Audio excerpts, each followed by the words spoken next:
Hello there.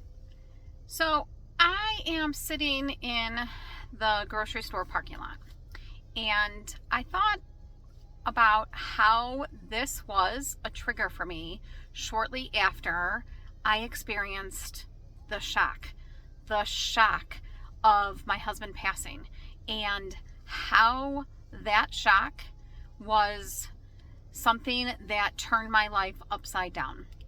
And so this channel is for you if you've experienced some form of shock, something that has disrupted your life. It could be a death, it could be a divorce, it could be a sudden job loss or unemployment, children, something with your children, discovering that a medical condition that you have or somebody else has that now you're a caregiver for. So anything that kind of upsets your life can be a shock, and that's what this channel is for. But as I was sitting in the parking lot getting ready to go in, I thought, this used to be a trigger for me. Not necessarily the grocery store, but what if I run into somebody? What if they ask me how I'm doing? So have you ever thought about that? Or maybe that's what you've also experienced. The asking you, how are you?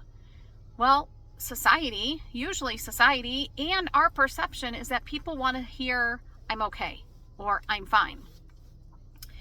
And that's a signal to your brain that you're stuffing your feelings, because really inside you do have feelings, and you would love to say that to them, but that's not what they want to hear, really, right? They don't want to hear that you're angry or you're lonely or you're resentful or you're guilty or whatever you might be feeling after that shocking experience of your life. So yeah, typically society has given us this, we've got this ingrained message that when people ask me, I probably should say I'm okay or I'm fine.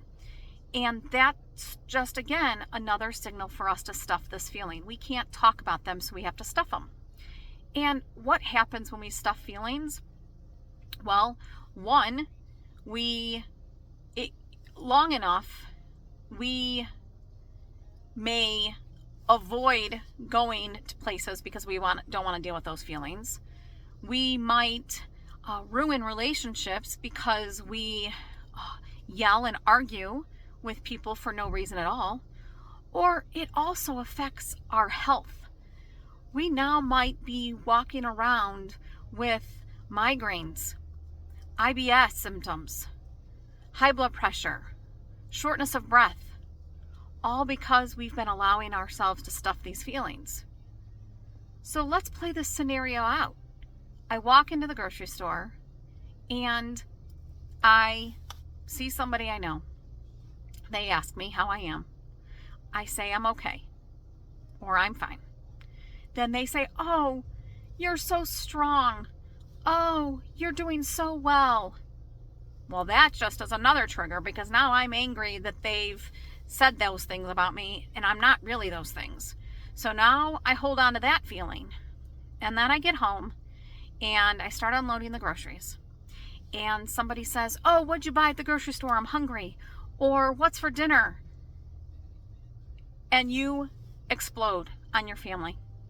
They didn't deserve it. And they walk away mad at you, and now you're feeling guilty. So now you've had all these layers of feelings, all just because someone asked you how you were and you weren't honest. So when we are dealing with shock, one of the first things that we need to be doing, instead of walking around with all this overwhelmed, is being honest, acknowledging those feelings, allowing ourselves to sit with that feeling and being honest, labeling it. Labeling our feelings is one of the first steps that we can do in regulating our emotions instead of stuffing them. Now let's play this scenario out again. I walk in the grocery store, I see somebody I know, and they ask me, how are you? Now I acknowledge my feeling. I tell them I'm angry or I'm extremely lonely today, what do? Maybe they sit there in silence. They don't know what to say. Maybe they're like, oh, it was nice to see you. Talk to you soon. And they walk away. It doesn't matter what they feel. You're not responsible for their feelings. You're only responsible for yours.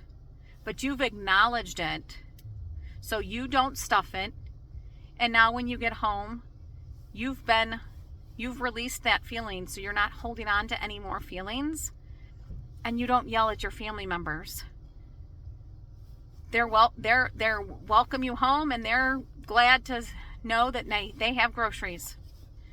Now, of course, with all of the way grocery shopping is nowadays, I could avoid it, right? I could avoid grocery shopping altogether.